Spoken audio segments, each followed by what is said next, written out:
All right, everyone. Hello and welcome in. So normally when I film videos, I'm wearing a Vikings hat or something associated with Minnesota, like the Timberwolves or the Wild or whatever. But I don't know, I'm feeling the Red Sox today, so I'm going to film a video talking about the Minnesota Vikings wearing nothing but Red Sox gear, which I can do because it's my channel. I can do whatever I want. Just kind of feeling the baseball vibes. We've got the World Baseball Classic going on. We're knee deep in spring training.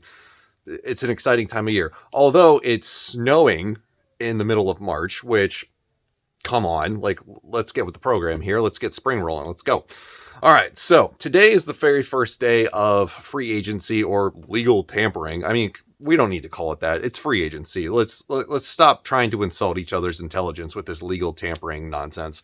It's free agency. I mean, I think there was a team today that struck a deal, a big contract at 12:01 p.m. right when the legal tampering period started. Give me a break. Everybody knows what's going on behind the curtains. So free agency unofficially started today. We could put it that way. And mostly quiet on the Western Front for the Minnesota Vikings, other than they have made a move. They will be signing Josh Oliver, former tight end of the Baltimore Ravens. One of the tight ends that came out, I can't remember what year he was drafted, but I remember at the time I was looking at the prospects in that year's draft, and I remember seeing the name Josh Oliver, and I thought maybe he could be something. I believe he was originally out of San Jose State University, and I don't know, it was just one of those prospects where I was like, he's not really my guy in a sense where I think he's going to be a diamond in the rough, if you will, draft pick, but I don't know. I just thought that there was going to be more to his career than what we've seen so far. But this isn't a move that is going to drastically alter the reality that the Minnesota Vikings currently operate in. This is simply a move to get Hawkinson a backup and to provide blocking services, which I believe Josh Oliver is one of the better blocking tight ends in the league. So 3-year deal for Josh Oliver joining the Minnesota Vikings. And this is the kind of move that isn't meant to make headlines. This is the kind of free agent move that's just meant to fill out your roster, to get role players, to get, people that previously you may not have been comfortable with, that were previously on your team, and you're going out to find somebody better at a specific thing that's not going to completely break the bank. As we're seeing a lot of teams put up some big money today for free agents. We've got Jimmy Garoppolo signing a deal, Daron Payne going from the tag to the extension, Jesse Bates getting, I think, the 4th highest paid contract for a player at his position, which is safety. Bengals lost both of their safeties today. That's pretty wild. Speaking of free agency news around the league, we have some former Vikings who are on the move. So Patrick Peterson will be joining the Pittsburgh Steelers. That is now official. I mean, we all kind of figured that Patrick Peterson wasn't going to be coming back to the Minnesota Vikings, given the overall theme so far to this Vikings offseason, where veteran players are just not going to be kept. Eric Kendricks, Adam Thielen. Now we can officially make Patrick Peterson a part of that list as he departs for the Pittsburgh Steelers, which I think that's a pretty good fit. And I believe that the Steelers are targeting a corner in the first round of the draft, so they'll probably get somebody in the first round of the draft, a young rookie cornerback to put under his wing, and I think that will be pretty good. And then Cam Dantzler was claimed off of waivers today by the Washington Commanders, which doesn't really surprise me given the fact that he's a former 3rd-round pick and he's still very young, and there's an opportunity there, even though he did not flourish with the Minnesota Vikings. Circling back to, the video where I talked about him being released just a few days ago, it's come to my realization that it's not that big of a shock that former Rick Spielman draft picks continue to get put on the chopping block by the new regime.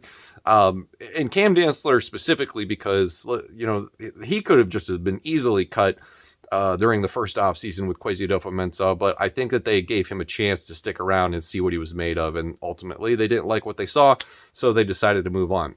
So both corners will be joining new teams, and that puts the Vikings in a pickle that we kind of knew they were going to be in, because all you have now is a Caleb Evans, Andrew Booth, and a couple of guys that probably aren't going to make this roster come August when the time arrives for things to get serious. So Vikings, there's not much they can do right now. They don't have a ton of salary cap space to go out and make giant moves. And for anybody who is posting on social media or, going to leave a comment saying like the Vikings really need to do something, they don't have a lot of money. Like, the moves that they've made so far help, but they've got to they've got to figure out how to make more, because this is going to be the same thing. We're going to see the same thing play out over the course of the next few weeks that we've seen the last couple of off seasons, where that first few days to week and a half of free agency, the Vikings aren't going to get a lot of action because all of these guys that sign in that first wave are getting big contracts, and we don't have the finances to be able to pull that off. So we're going to lose out. We saw Mike McGlinchey get a big contract today. Jawan Taylor got a big contract today. We're not going to be in that boat. That's not what the Minnesota Vikings are going to be able to accomplish during free agency. So don't be upset when the top tier guards, centers, linebackers, defensive tackles, corners fly off the board with no opportunity for the Vikings to even sniff the kind of contract dollars that these players are going to demand in the first wave of free agency. Things will be, pretty quiet. We'll get more moves like this, more Josh Oliver type signings, a couple of years, very little money over the course of the first week or two of free agency. And then I think in the third and fourth wave of free agency, the Vikings will get a lot more active with some more familiar names as they pick up cheap deals on players that nobody really is interested in. And we saw it last year with guys like Chandon Sullivan, and we saw it the year before. I had an example that I was going to mention, and I have forgotten who that player was. So, but just, kind of understand that the Vikings are kind of handcuffed up against the salary cap right now, so they won't be making a lot of big moves. But, Josh Oliver has joined the Minnesota Vikings for this season and beyond. I guess we can be excited about that. And that's going to do it for me today. Before I go, if you made it this far in the video, let me know in the comments what you think about Bally Sports going bankrupt, or is it Bally? Is it Bali? I can never remember how it's pronounced, but allegedly that is going bankrupt. And I only bring this up because I watch, the Wild games, and I always try to pick the home broadcast team when I can, because I can't stand most of the NHL broadcast teams aside from the Wild. Let me know what you guys think about this. Is this an issue? Do you hate Bally Sports North? Do you like them? I don't know too many people that probably do. For those of you that are have to put up with this network, if you will, let me know what you think about that. So that's just an interesting tidbit I saw that's going on today. So that's going to do it for me. Thank you very much for watching. I will see you in the next one.